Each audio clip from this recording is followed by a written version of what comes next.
What's up, everybody? Ty Bartellin with another edition of Coach's Corner. This time we head over to my friends in the Akron community, home of the Archbishop Hoban Knights girls basketball team. Coach Pam Davis joins me today. Coach, how are we doing? Oh, it's basketball season, so I'm in a fantastic mood. I'm sure you are too. I'm excited as well as we are rapidly approaching opening tip-off for many teams here, especially girls' side, tipping off as early as tomorrow too for some teams. It's another season of Knights basketball. I know you guys there's been a lot of work going on since last season with these girls too. I know you've been able to get a little bit of practices in. What have you seen from the girls? What's standing out to you right now? Well, we're finally coming of age. We had a lot of sophomores last year that got a lot of varsity experience. So now we're juniors, starting off with Niera Stevens, who started all last year, was our leading scorer. We have Mackenzie Grant, who's kind of the workhorse, the girl in the middle that plays great defense and rebounding. And then we have Taylon Banta, who's able to play the entire season with us this season without having to sit out. And then Zoe Hodge kind of rounds out our junior group.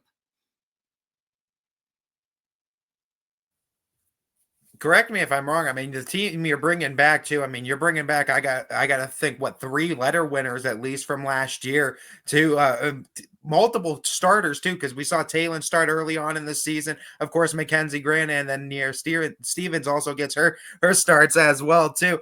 You got to be excited about the returning talent that you have going on this season too. I know you guys feel like you left a little bit on the table last season. As this group very hungry coming into this year? We definitely are hungry. We felt that we left something on the table last season. And because we don't, vie for a league title, district title basically is our championship that we always go for. But I'm very excited about the other letter winners that return. Finley Kennedy is a senior who's come off the bench for 3 years for us, kind of our utility person, is the kind of the glue that holds everything together. And then we have 6'1" Kathleen Jones, who's in the mix, and another guard by the name of Amari Davis, who had to sit out half the season as well. So we have a veteran group, and we're starting out with the best with Lyndhurst Brush. When you talk about this team in particular and what you're seeing as potential strengths for it, what are those strengths you expect this team to play to get their wins? What do you expect this identity of this team to be? Well, our identity is definitely pressing 94 feet. We conditioned for that. Our practices are like track meets a lot of the time. But I really feel that our basketball IQ is going to be much improved because of all the floor time everybody got. We're not babies anymore. So I think that execution is going to be a big deal for us and forcing, other teams out of their comfort zone. When you talk about the schedule that you guys always put together, it is top class. It is always a gauntlet year in and year out. You talked about the first game against Lyndhurst Brush, what you're starting out with, but highlight some of these other games on the schedule that you're excited for and some matchups that you think are going to be good to challenge your team with. Well, being independent, and we're basically road warriors as we only have 5 home games this season. We go as far west as Toledo, as far east as Youngstown. We go south to Columbus. But some of the key matchups I think this year are going to be defending Division I state champion in Olmsted Falls. We have on the schedule. We have state semifinalist Laurel, even though Sanaya Hall's no longer there. They're still a formidable opponent. We have very, very few Division III or lower teams. We're still in that Division I and Division II mindset. I love that your mindset with women's basketball is that you've always been one that's been an advocate for it, even before it was quote unquote cool. Now that it's Mhm. gaining popularity and gaining traction in the national media realm too. Talk about the changes that you've seen over the sport too, and especially now going into this year, we're seeing it expand from 4 to 7 divisions. What's your opinion on that? And just talk about some shifts and some changes you've seen in women's basketball at the high school level in recent years. Well, I can tell you when I first started out, there were several multi-sport athletes. You didn't see girls specialize as they are to now, as they are today. They're getting in the gym. They have trainers. They're working 24/7 on their skill set. And the overall game has elevated since I first started coaching. I think that the girls are now gaining tremendous popularity, and the WNBA has helped with that format, along with some very highly skilled NCAA women's teams. But the sport is growing, even though in some pockets the overall participation numbers might be down. But at Hoban, we have 35 strong, three teams, and we're just going to continue to move forward and get the best out of our kids. That's awesome. And you talk about getting the best out of your kids too, and you want to see growth overall in the course of a season. No matter where the skill level of a team is, you want to see growth. In terms of short-term growth and long-term growth, say from now until game one and from now until end of the season, what's that short-term growth you want to see and long-term growth you want to see from your team? Well, I definitely want to see execution in all three phases of the game. On the offensive end, being able to get floor spacing, passing the ball with precision, screening, rebounding, and then our transition, both defensively and offensively, getting the ball out, getting to where we need it to be. And then on the defensive end, where we're shutting teams down, either not letting them even get a shot up or definitely limiting them to one shot. So all three phases of the game, I'm looking for us to be on point. Long term, no injuries, first and foremost, continuing to have passion and fight through the adversity that we might have. And our first long range goal is that district title. When we talk about Hoban, it always is a standard too on the hardwood, both in men's and women's side of basketball too. It's always kind of a standard of success, especially in recent years as well. When we talk about you and your ability to get the most out of your players, and I mean your whole coaching tenure, you've always consistently done a really good job of getting the most out of your players, I feel. What's your coaching philosophy to be able to connect with players, be able to get the most out of them and be able to play for you at 110% all time? Well, that's the culture that we build year in and year out. I'm surrounded by great coaching staff.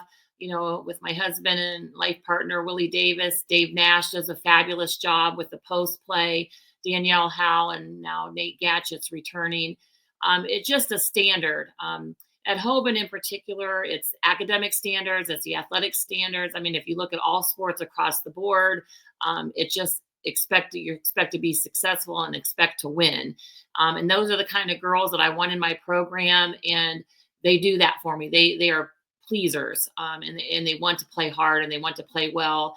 And just even though I'm getting older and the age gap is widening, I still feel that I'm young enough to get the most out of the kids by just praising them when they need it, and constructive criticism when they don't.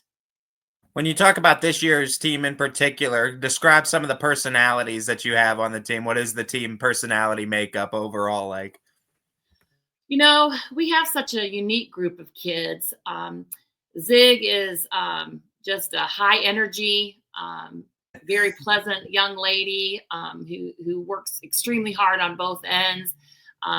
Gran is, kind of the silent assassin, if you will. She just gets the job done, workmanlike. Finley Kennedy is really funny.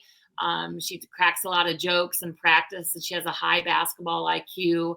Talon is a left-handed magician and really kind of gets teams off balance with her left hand.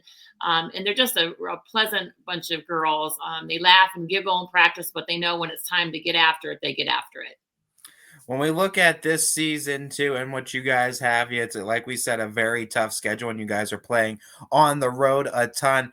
Is that I know it's not always by design too, but you try to find silver linings in it. Do you look at that as something that you're going to have to be used to anyway if you want to do things like win that district title and go further beyond in a tournament? You need to be able to be willing to travel those type of distances. And we are. I mean, we go a lot of 2 hour trips, hour trips.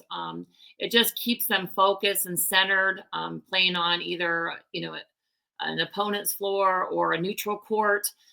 So I think that just really kind of helps us in the long run get geared for a long stretch in postseason play.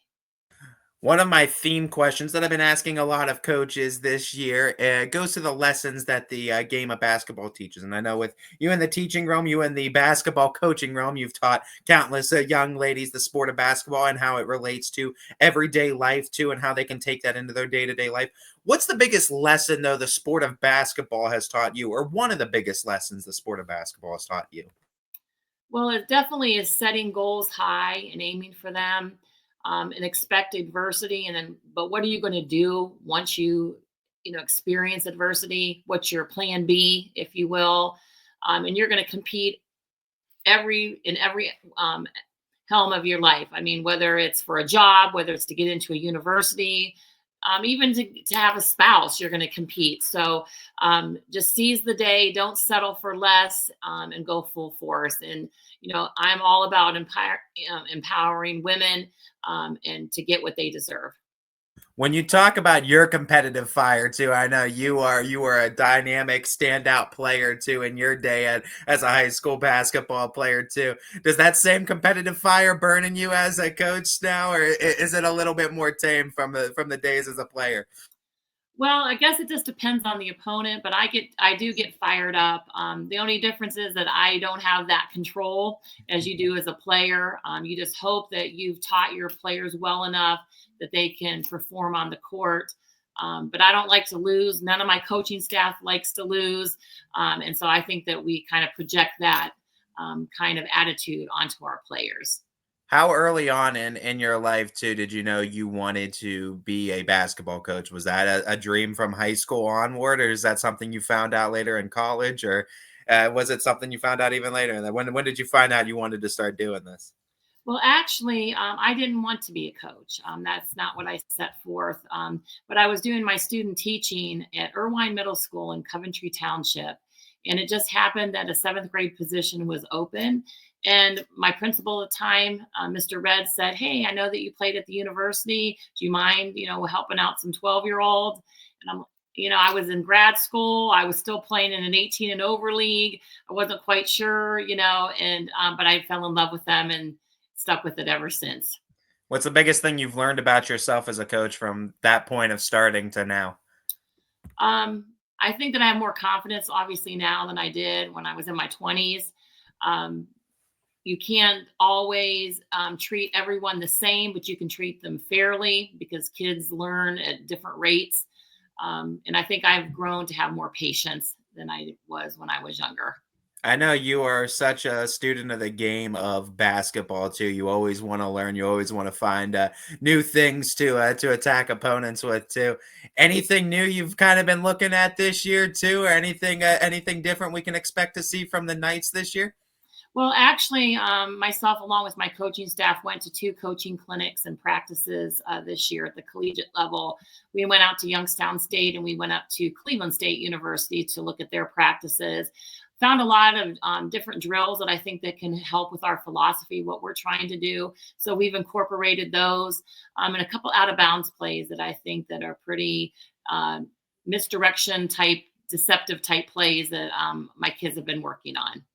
I know you got to shout out some of the coaching staff, but I also want to give you that chance to shout out any other big names in the Hoban girls basketball community, or any other big names that you feel like help and contribute big to this team. Well, I definitely feel that the administration at Hoban is very supportive. Our president, Chris Morrow, athletic director, Matt Bing, and Corey Westover are very supportive in everything that we do. We really appreciate, and I truly am grateful for where I am and them allowing us to coach the girls hard like we do. They don't think that it's just girl athletes, it's athletes. And that's what I like, as far as the kind of the mindset, if you will. But we just really appreciate that Akron community. You talk about that community. My final question for you. I know you mentioned Lyndhurst Brush is your first game, but shout out to that Akron community because you guys are going to be road warriors for a majority of the season. But shout out to that Akron community, why they need to go out there, support this team this year. And also because the sport of basketball in high school always tips off so close to Thanksgiving, I also need you to shout out your favorite Thanksgiving Day dish. Oh, I think that the Akron community should come out and support these girls because they put 2.5 to 3 hours a day in the gym every day. It's going to be a very exciting style of basketball. It's not walk up, kind of watching paint dry type of action. They'll see a lot of great sets and execution, and my kids want to play at the next level, and they're worthy of that. So you're going to see some high skilled kids. As far as my favorite, I love mashed potatoes and gravy, and my mother-in-law makes great turkey as well. So I am looking forward to sitting in front of the TV watching football a whole day. Mashed potatoes gets a lot of love. I still think stuffing holds the top Mm. spot though for Thanksgiving amongst the coaches' vote right now. Coach but Davis, I'm so excited for this upcoming season to see your girls out there on the hardwood too. I know I'm going to be in attendance for I think pretty much all the home games that I could get there too, as well as some of the road games. I'm excited for this season. Good luck this year too, and yeah, to the Hoban community and to the Akron community beyond too. Go check out this team too. They look to be fun this year, no doubt. Thank you, Ty, and go Knights.